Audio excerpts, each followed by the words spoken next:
You hear the song, it's Mick Jagger, and most importantly, it's Father's Day. Father's Day. Saludos.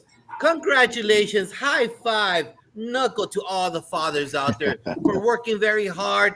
And you know what? As Chris Rock said, I hope you got the big piece of chicken today. I really do hope you got that big piece of chicken. Josh Tovar, principal of Memorial Pathway Academy in Garland ISD, Garland, USA, for a nice, smooth, and relaxed flagship show because it's all about tying in education, but most importantly, with one of our members that we love so much, our dad, nuestro papa, our daddy, whatever term you use for him. So whether you are in Alaska, whether you are in Hawaii, whether you are in Maine or Florida or anywhere in the 48 middle, come on and join us and let's talk about Pops, as he is also known. What do you think about that, Dean Packard? Hey, Josh, great job leading in once again. Happy Sunday night to everybody here on a panel as well as everybody out there around the country. Listen, the Sunday night shows have always been so much fun. And we have an opportunity to recognize an eclectic group of people, let's say, whether it's moms, dads, educators, teachers, and whatnot. We take advantage of that. So we're going to have a super fun time tonight. There's no doubt about it. My name is Dean Packard, one of the co-founders of Unlock the Middle, principal of Charlton Middle School, moving on to the principal of Bay Path Regional Vocational Technical High School, starting in a couple of weeks, and looking forward to that change. But more importantly, today, not about change. Today is recognizing the individuals in our lives who have made big differences for us in some capacity or not. So it's great to have all of you here. Let's go around the table. Dorothy, why don't you start off and just where you're from, what you're all about? You've been on before. I already know that. You're okay. I'm Dot Jeter, better known as Big Dot to everyone, but I'm a retired principal. I retired in 2017. I retired from the job, the building, but I haven't retired from the profession. I'm presently a principal mentor for new principals through Governor State University. And so I just keep myself busy so I can keep myself abreast on everything that's going on. There's no slowing down for you, right, Doc? Oh, no. Because when your heart is in it, you never leave it. That's right. It's not a job when your heart's in it either. That's the other thing which I love. That's Brandarius, right. Welcome back. I appreciate it. It's always a pleasure to connect with you all. Brandarius Johnson, Las Vegas, Nevada. I'm an author and speaker on the subject of hope, resilience, and mental health awareness. Awesome. Great to have you back again. Love to have this conversation with you. Mr. Schoolhouse, you're up. Hey, what's going on, everybody? My name is Dre, but I prefer psychologists, and that's called the Schoolhouse Podcast, and I enjoy speaker. So awesome, Dre. Well, welcome to the show. Vernon, welcome back, my friend. Thank you. What an honor. Of course, we always start out by expressing gratitude. The name is Vernon Wright. As I tell folks, unless somebody changed it on the birth certificate and they didn't tell me.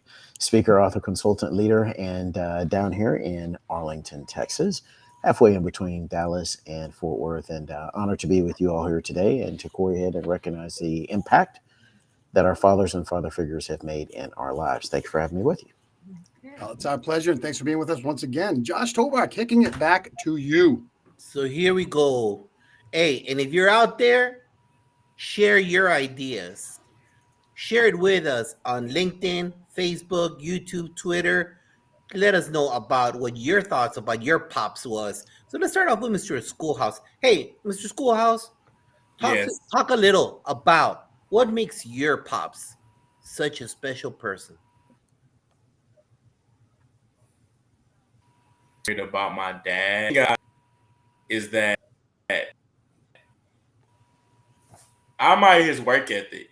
I always have the best relationship growing up, the father-son relationship I desired from him. But what I can say is I admire him always going to work. I never seen him miss a day of work. So I can say I admire his work ethic, his desire to get up and go to work. Okay. Thank you. Vernon?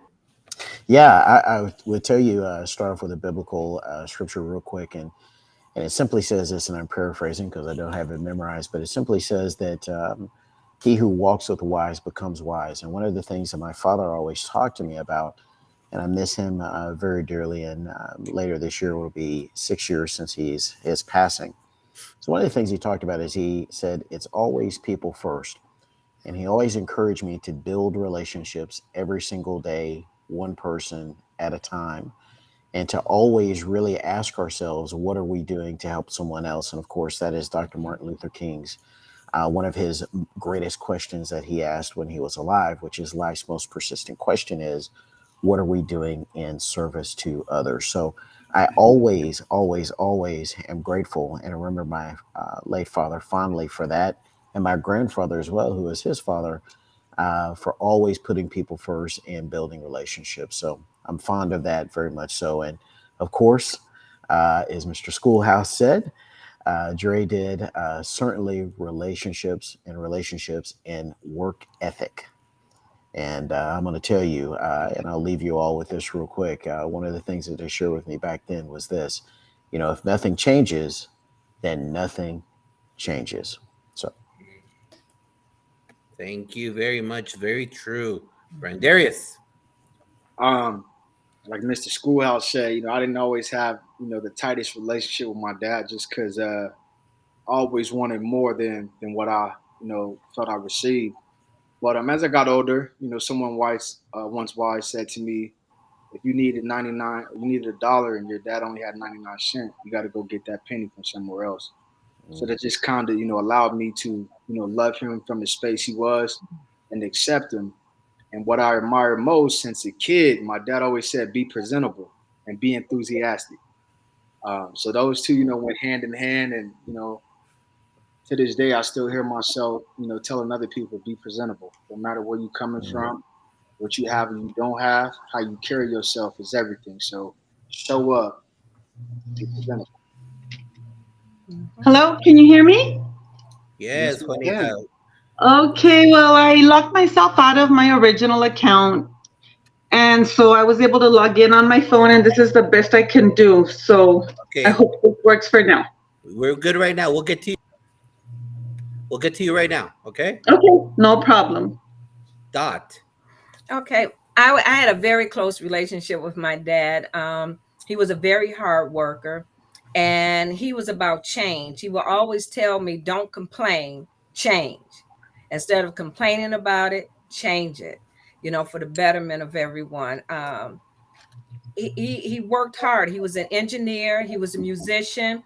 When he was in the Navy, he played behind Billie Holiday in the Navy. He taught me how to play drums. And so I'm a drummer.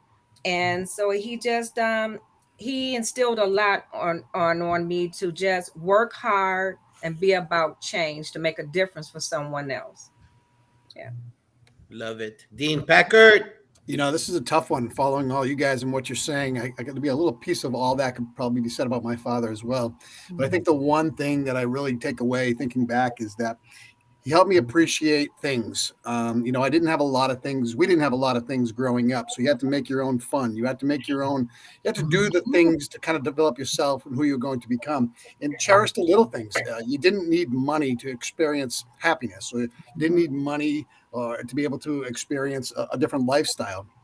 And as a kid, those are things that became important. And you learn as you grow the importance of being able to look at, money as a tool to be able to make others around you happy. So again, I'm very proud of the fact that I did learn to appreciate the small things in life. And that's a big takeaway for me with him. Yeah. Juanita, talk a little bit about what makes your dad a special person. Oh, gosh, there's a lot. But what comes to mind right now after hearing you was basically he always told us to always remain humble, to be always kind, and that when you had money, when you had wealth, not to be stingy with it, to share it with people, that were in need. So that's what I remember mostly about my father, being so special. And I just add real quick about my dad. As most of you know, that I wasn't born in this country, and my mom made my dad come to this country, whether he wanted to or not.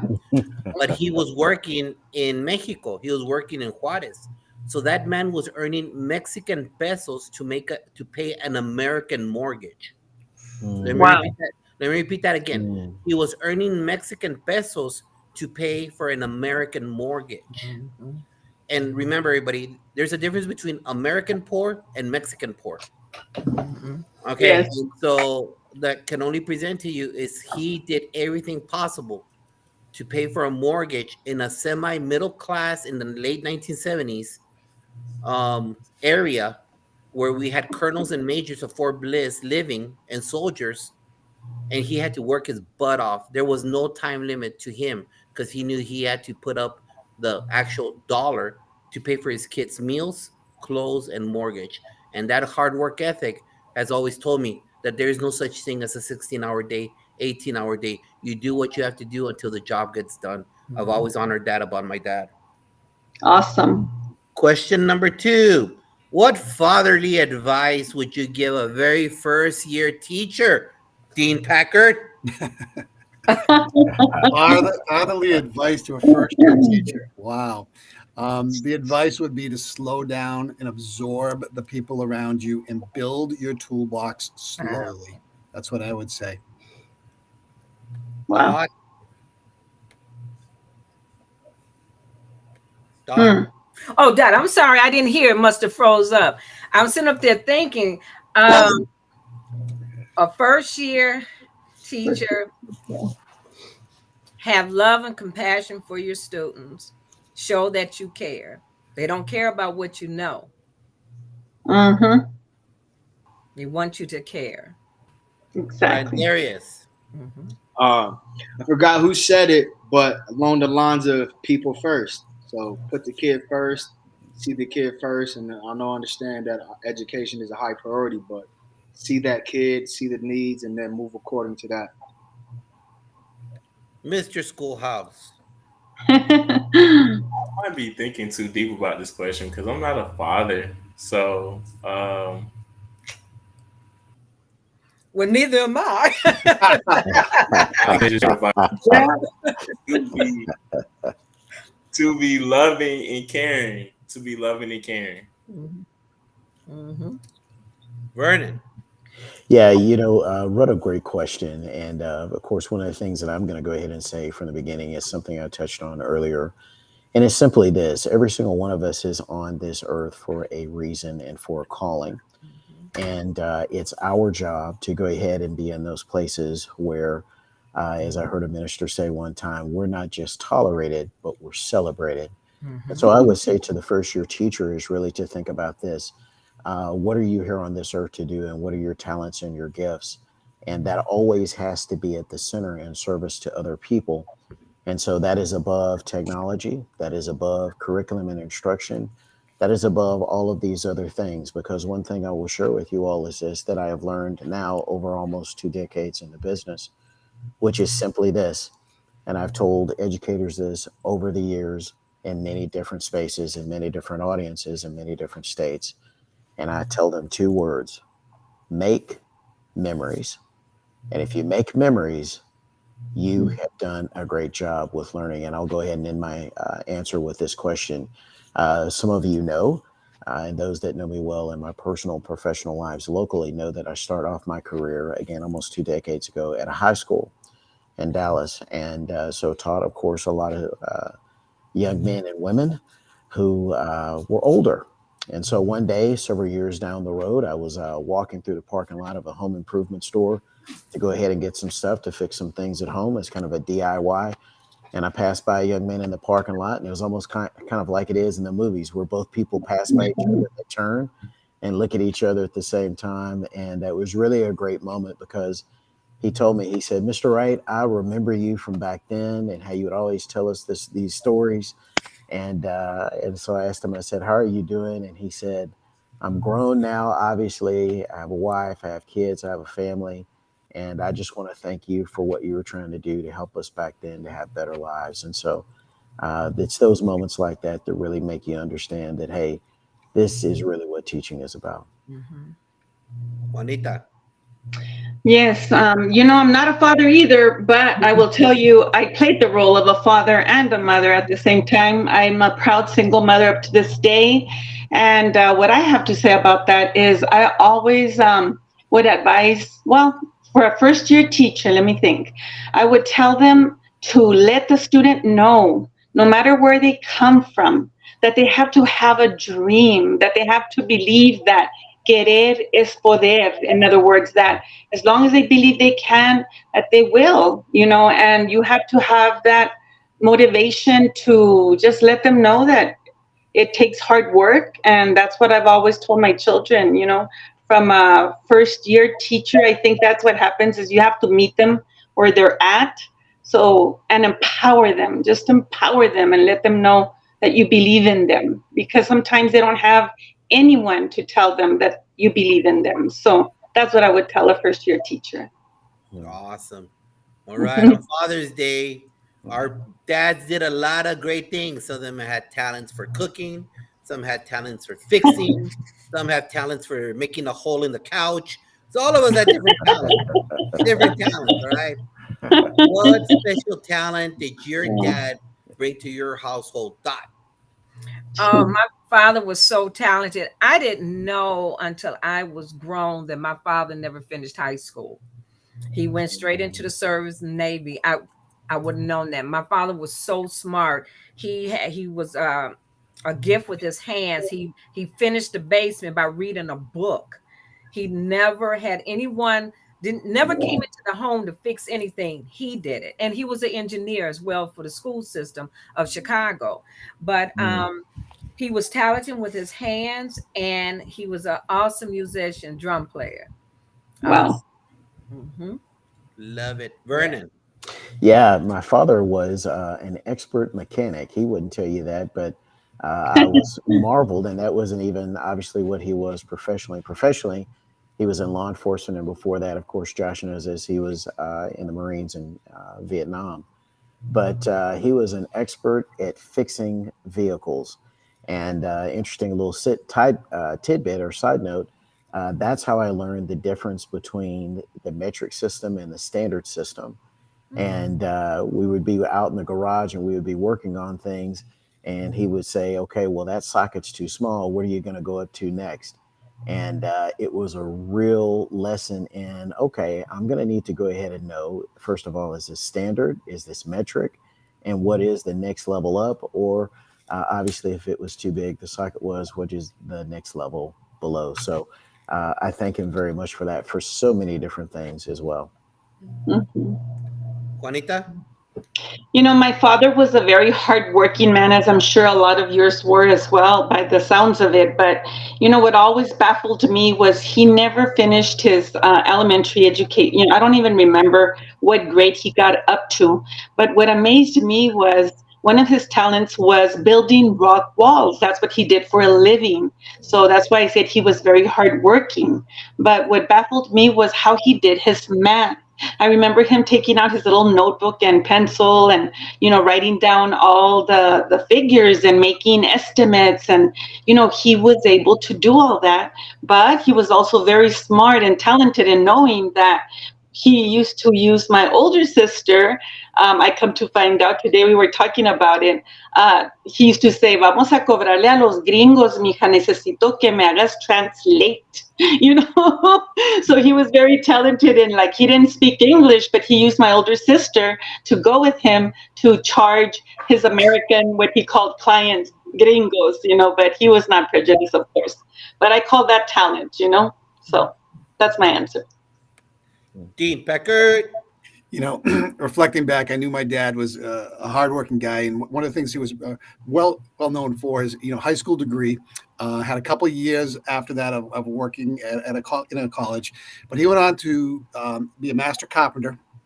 And he built our house. Not only that, he also was able to move up the ranks and be a high-level supervisor for construction companies. And you think about a success story, someone without a college degree being able to earn an income in six figures without that college degree, coming out of that time era, and just be humble about that and teach me how to build things. I mean, he was a master carpenter. So he built our house. He built everything around that. And, he continued to do that. And even at this age in his 70s, he's still building. So, which I kind of love.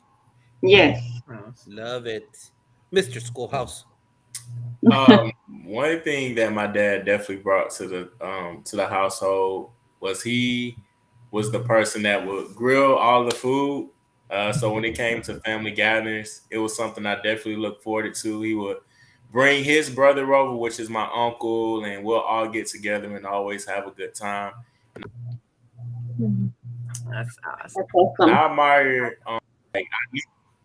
admire the teachers will call my parents home and it wouldn't be my mom that would discipline me. It would be my dad that I was afraid of. But it worked, you know. So that's something I admire. Brandon Darius. My dad was a magician in the kitchen. We go in there and put some matches together. How you rubbing your feet together? You know, as mentioned earlier, I didn't spend a lot of time with my dad, but I go in the kitchen, I start cooking. I'm always wondering, like, where did I get the desire to cook from? And I think, well, my dad did this for about 15 years. Pretty cool to experience that through his love for the kitchen as well. Got it. Awesome.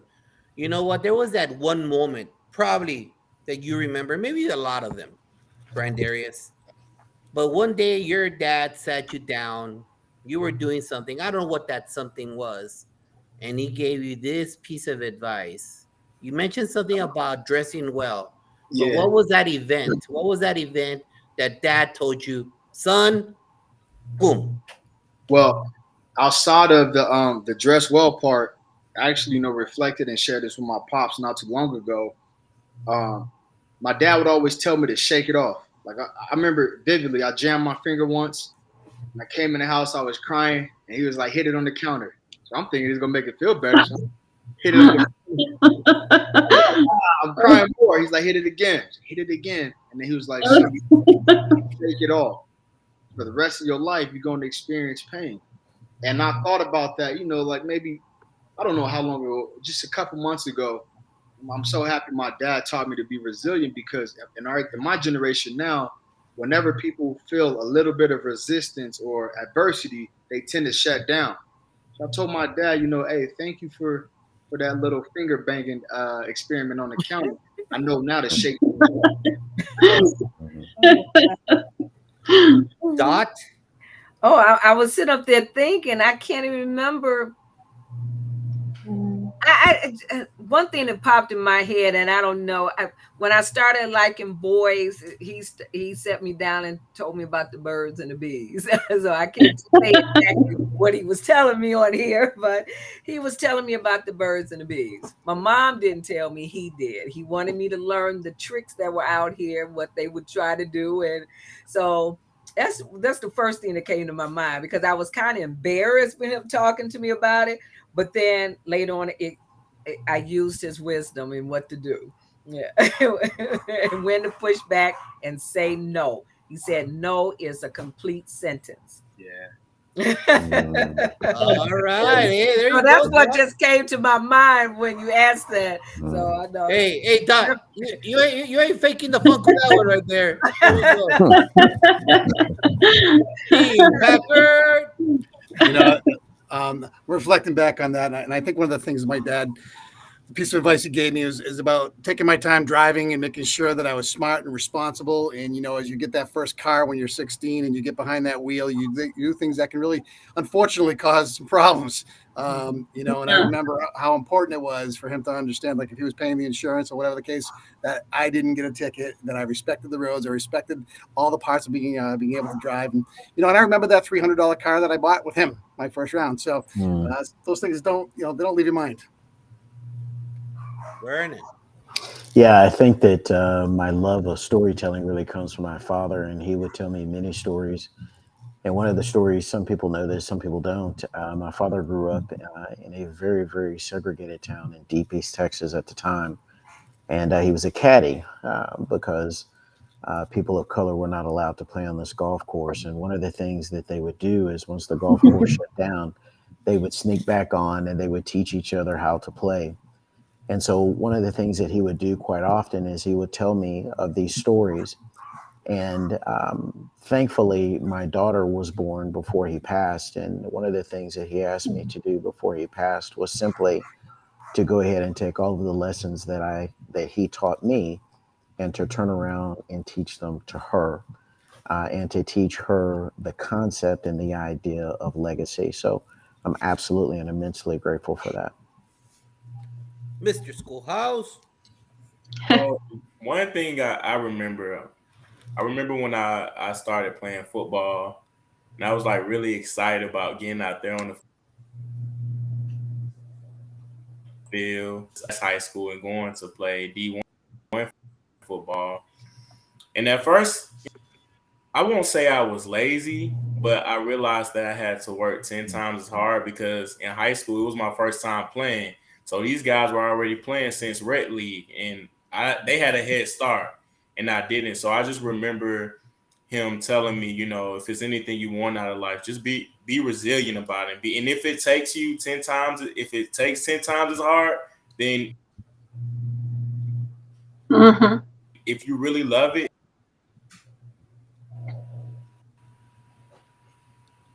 Yes. That's one thing he taught me, or he sat me down, had that conversation with. Thank you, Mr. Schoolhouse. Juanita. The thing that pops in my mind is I'm very grateful that he always told us to be dreamers. He said, remember all the sacrifices your mom and I are doing, because I was born in Juarez, and then I was raised here in El Paso.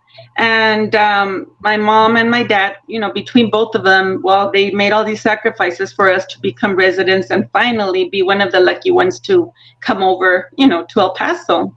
And all I remember him always emphasizing was, mijita, just promise me, that you're going to go to college. I don't know, but you're going to go to college. I don't care what it takes, And so he taught me to be a dreamer, again, back to the that you can querer es poder, and the being humble. He said, and once you achieve that, don't treat everybody, like you're better than them. And so I'm very grateful for that, because he also said that that if I ever was found myself alone, meaning, that I didn't have a partner in life, and wouldn't you know, I got divorced many years ago, and if it hadn't been for my education, then, that would have been not a good thing. So I'm very grateful for him emphasizing the importance of education.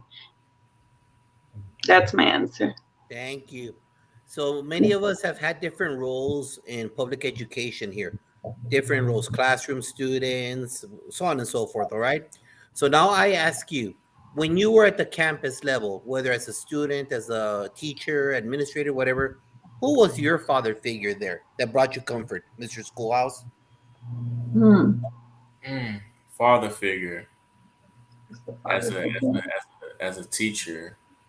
I would say, if I could say, it wasn't he didn't exactly work on campus. I met him at church, but he definitely shifted the perspective for me, because at that time I wasn't really heading into the right direction. I really didn't see high hopes of pursuing a higher education, but the fact that he was willing to tutor me in math over the summer, like he would volunteer his time, take the bus, and show me how to do math to pass the standardized test.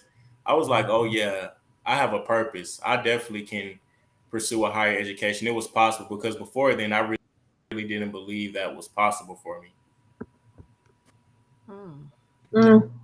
Interesting. Juanita? What comes to mind is our awesome custodians. Every campus that I worked at, the custodian represented a father figure to me, because I would get things said to me like, "Ay, Miss Gandara, I wish everybody were as humble as you are." In other words, I would ask, like, "Why do you say that?" And he would say, "Well, not everyone treats us the same. Like there's some teachers that,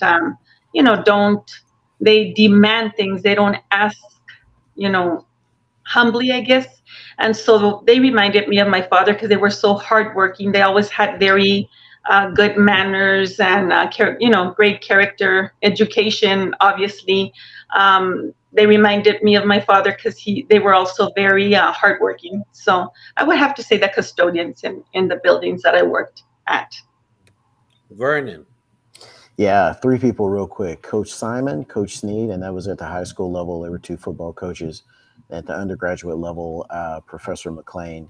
And one of the things that all three of them had in common, very much so like my father, is they always challenged me to look at every situation from multiple perspectives, different angles, and then secondly, in 2 time frames. And so all three of them would always encourage me to look at what was happening now in the present tense, but then to always consider and think about the future.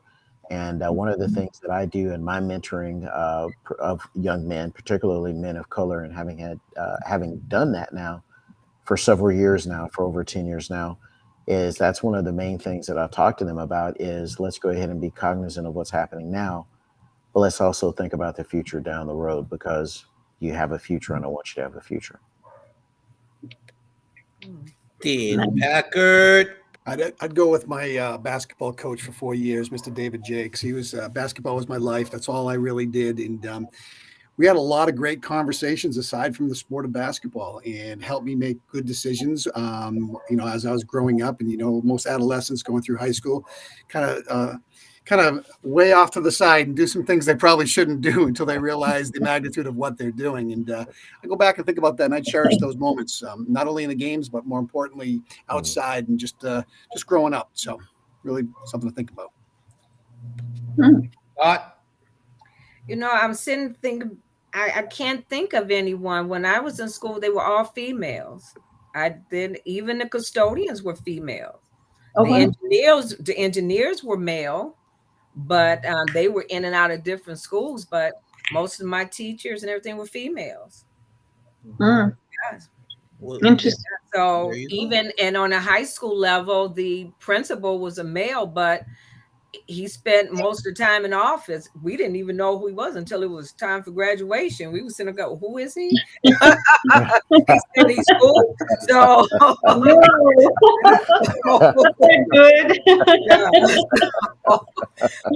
He spent his time in the office. So I don't have an answer for that one. All right, you're good. All right. Trust me, that was an answer. Brand, there he is. That was an answer. In high school, my counselor taught me a very, valuable lesson. I was ineligible coming out of my freshman year.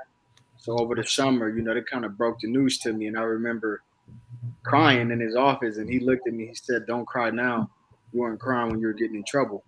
And from that point, I just knew that, he made me, it didn't make me a perfect person, but it made me always accountable for my actions. So I share that with kids in whatever capacity, whether it be public education or youth corrections. It's like, I won't be accountable for you, but I'll be accountable to you. And don't do anything now that you're going to regret later. Kind of like Mr. And then, a coach that kind of, he followed me around in my classes. And one day I remember, just asking him, "Why are you harassing me?" And he said, "You got potential. And as long as I'm talking to you, you shouldn't worry. But when I stop talking is when you should be concerned." And that day forward, I was like, say another word, I'm going to work as hard as possible, because you're not looking in everybody's classroom. And I know there's some teammates that really need help, but that made me see things differently for the rest of my life. So Coach Knight and Mr. Johansson. Awesome. All right, and I'll start off this one by answering this one. When was the very first time that you remember that your dad, tu papa, your pops, told you, "I'm proud of you, son, daughter"? The first time my dad, like a lot of you, I did not have a good relationship with my dad. I didn't. I respected what he did to get me through college, and I respected what he did as a man, as a father. Much respect to him. Much love to my dad for the hard work ethic he taught me. When I earned my master's and we're driving back, I think it took like 5 hours to go from El Paso to Alpine. Right in the middle of nowhere, he looked at me, was telling me weird stories, because it was awkward that I was driving and he was telling me stories that he had never told me before. And he turned around and he looked at me and said, "Estoy orgulloso de ti. I'm proud of you." So that was one of those things that you're like, "Oh, okay, got it." So it's kind of weird. It happened in my 40s, but you know what? It is what it is. That was the moment that I remember my dad telling me that. A lot of times, it's one of those extra bonding situations. What do you think, Dean Packard? That's a really good one to think. I'm trying to think back and exactly when and where. I mean, it's tough because I know as a kid, my dad worked a ton, so he probably didn't have the same amount of time to be able to say something like that. I do know as I got older, there were many occasions where he did tell me that he was proud of me, and that kind of resonated with me, whether it's graduating high school, going off to college. He always wanted me to work in construction with him, and I broke away from that and decided to be the first person in my family to go to college. And through that whole trek, it's hard because nobody else has done that. But after that 4 years and then my 2 master's degrees, he reminds me all the time. He says, I'm super proud of what you've done. But I think more importantly, I look at it and I'm taking it to a lens. My 23-year-old son, I'm telling him I'm proud of him every single day. The power you have as a father to say those words, I'm proud of you or I love you, changes trajectory for a kid. It doesn't matter. It's a mom or a dad. It takes 2 seconds to say it. And man, do I wish I heard it more growing up? This times were different. You learn to survive. And I don't blame him for that at all, because you know what? We've figured it out. And today, you just don't figure it out. You need a village behind you. And that's what we do in public education. And that's what we do all the time to help kids be successful. Dot. Okay, I was just sitting back thinking. I remember as a kid coming up, I remember the principal calling my mother to the building. And she told my mother in my presence that I was not going to amount to anything because I could not score high on the Iowa basic skill test. I would claim, I was afraid of tests. And I'm glad I was brought up to not allow people to dictate to me what I can do and what I can't do. So as a result of that, I graduated from high school with straight A's, 4.0. Graduated from college in 3 years, 4.0. And I remember getting my first teaching job, and I asked to be assigned to Hookway Elementary School, to a school that I graduated from. And I walked in and I asked to see the principal, and she came out and she said, because everybody lived in the community, she said, "Hi, Dot, how you doing?" I said, "Fine." She said, "You're here looking for your father. He went over to another building." I said, "No, I'm here. I've been assigned here." And she says, "Assigned here? I don't have any custodial positions, lunchroom positions." I says, "No, I was assigned here as a teacher." And she eyes bugged. And I called her in her office. I said, "I only asked to be assigned here to tell you that don't you ever in your life tell another child that they will never be successful. Never." I said, "Because if I had my way, you will be fired." And I didn't know my dad had came in, was standing outside the door. And when I walked out, he looked at me and he says, "I love you. Thank you for standing up for yourself. I am so proud of you." And that just tears just dropped. And she started crying. And I turned to her, I said, "What are you crying for?" And I says, "I talk to you later." And I left. She said, "Well, where are you going?" I said, "To be reassigned. I just wanted the pleasure in coming back here, showing you who I am today." Yeah. So I never forget, he hugged me and just said, "I'm so proud of you." Thank you very much. That's all for the show tonight. Because I'm beautiful, beautiful. Okay, that was enough. The show is done. See you Thursday. Brand Darius. I'm gonna be honest. I felt like I was just watching a movie. I completely forgot that I was supposed to be thinking about it. Yeah, you got me over here thinking like, "That's a people I need to go see right now." But I think, kind of like Mr. Dean said, my parents weren't the most affectionate. I think honestly, I'm having to teach them how to be appreciative of what we do now in today's day and age. Because, for example, as a speaker and author, my dad would still call me with everything that I'm doing now. I'm like, "Son, you should go be a firefighter." And I used to get so upset. But now I'm just like, "Yo, Dad, I appreciate your care and concern, but my call is to be a firefighter and how you see it. I'm putting out fires of depression." All right. So now, when he see me out in the community or they come to my events, like, "Hey son, your daddy love you and your daddy proud of you." He always say it like very personal. That way, but it's always your daddy instead of, "Hey, I love you, son." It's your daddy proud of you and your daddy love you. I'll be like, "Your son appreciates that." Mr. Schoolhouse. Now all these stories are touching me. I'm trying to think of a time And honestly, like I mentioned before, me and my just didn't have a father and son relationship, so I can't even recall a time that he said he was proud of me. I was really thinking hard, and he just wasn't really very an affectionate guy like I wanted him to be.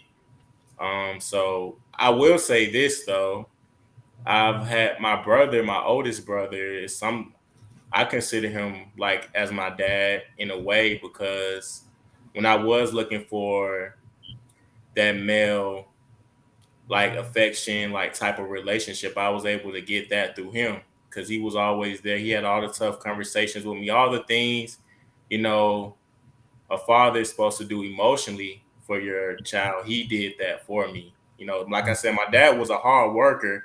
He was, you know, and I admire that about him. But just emotion, he just wasn't really available. So Vernon. Yeah, you know, for me, it wasn't necessarily one time. It was a really over time, and this thing that really was a recurring situation. And I mentioned this earlier, but my father, when he came back from Vietnam, having been in combat in the Marines, he went into law enforcement. And those of you, obviously, that either have family members or close friends in law enforcement, you know that typically people in law enforcement, they see really good in people. But typically, when they're called to respond to situations, they see the absolute worst of humanity. And one of the things that he would always talk to me about is, again, that the decision making process and using wisdom over time. And so over the years, as I matured and I grew, there were different influences that would try to come in my life through people that were not positive influences. And sometimes, especially in your adolescent years, when you reject that and you choose to go in a different direction, you take a little heat for that from your peers sometimes. And he would always tell me, son, you're doing the right thing. I'm proud of you. And another quick thing I'll go ahead and add on to that is when I was in graduate school, I was working on my master's in leadership many moons ago. I would get frustrated at different points. And one of the things that he would do, people in my personal life know this, is he would text me like late at night, and he would always tell me, son, it's just a season. It's just a season, son. And one day it'll be over. So I'm very, very, very appreciative to him for that. Juanita. Wow.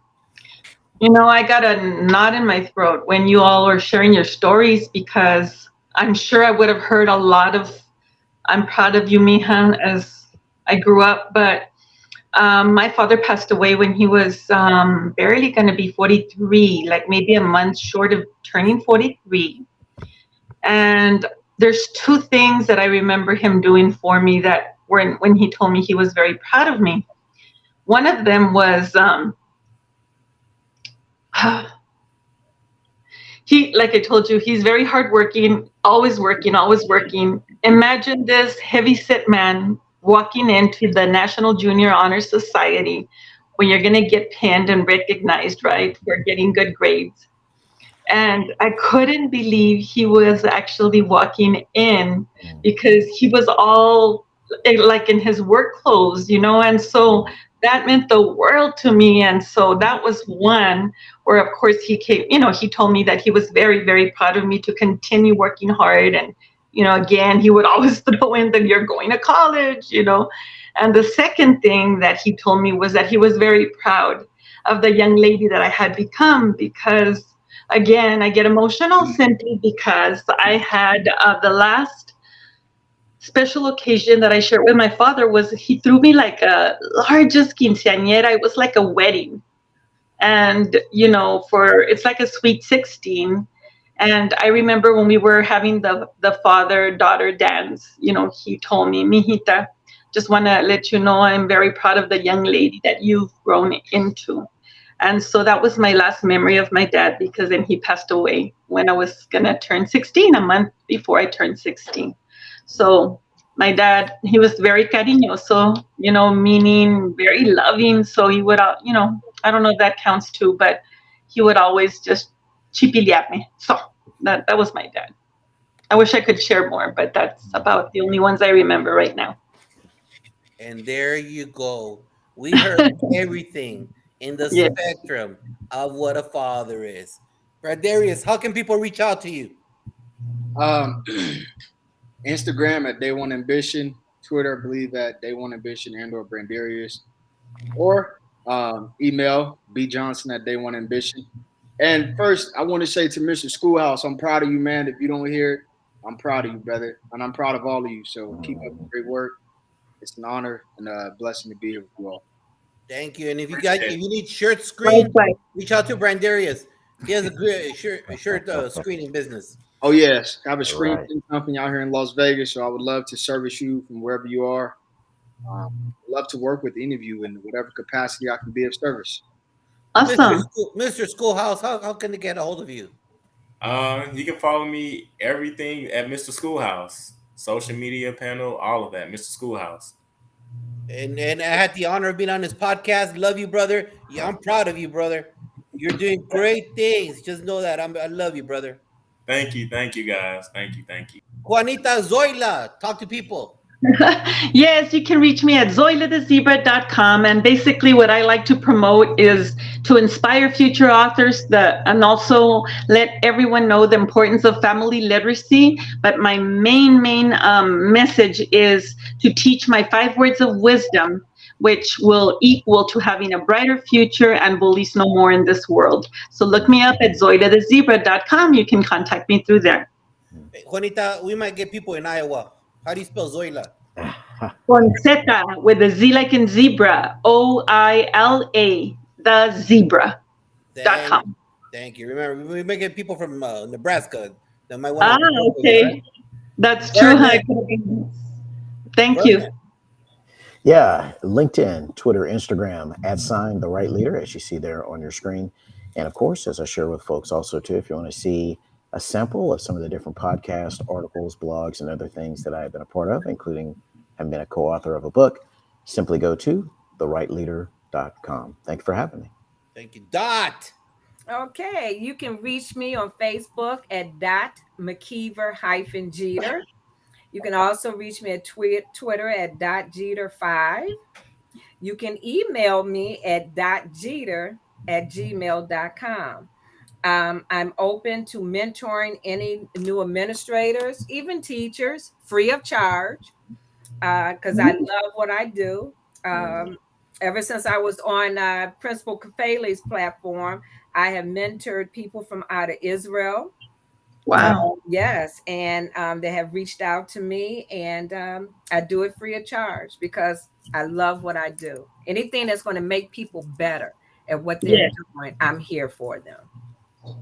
Free of charge. And I know it sounds crazy, free of charge, but I get paid too. But I do things out of my heart. Anything that I can do. Yes. And that is the flagship show. But Dean, it's not over. It's not over. The Red Zone. The Red Zone this coming Thursday, 9 p.m. Eastern. The international show. International Global Educator Show. You know what it's about, Dean? You'll find out soon, Dean Packard. Thank you, everyone, for being here. I hope you got the big piece of chicken. Happy Father's Day, everybody. Dean Packard. Pleasure. Thank you so much. Thank you. Thank you so much for joining us. What a great show. Well, it's so great to go through the memories with all of you guys about your dad and what's important to you guys. The most important thing, remember to love the people who are in your family. That's what parents do. That's what moms, dads, everybody does. So again, and all you guys for your summertime, make sure you enjoy yourself and just be you and find that thing that makes you tick. So, and get ready for the next round or whatever you do. Guys, have a great day, everybody. Thanks for joining us. Have and a again, pleasant week. Bless Thank you. have a great God week. bless you all. Bye-bye.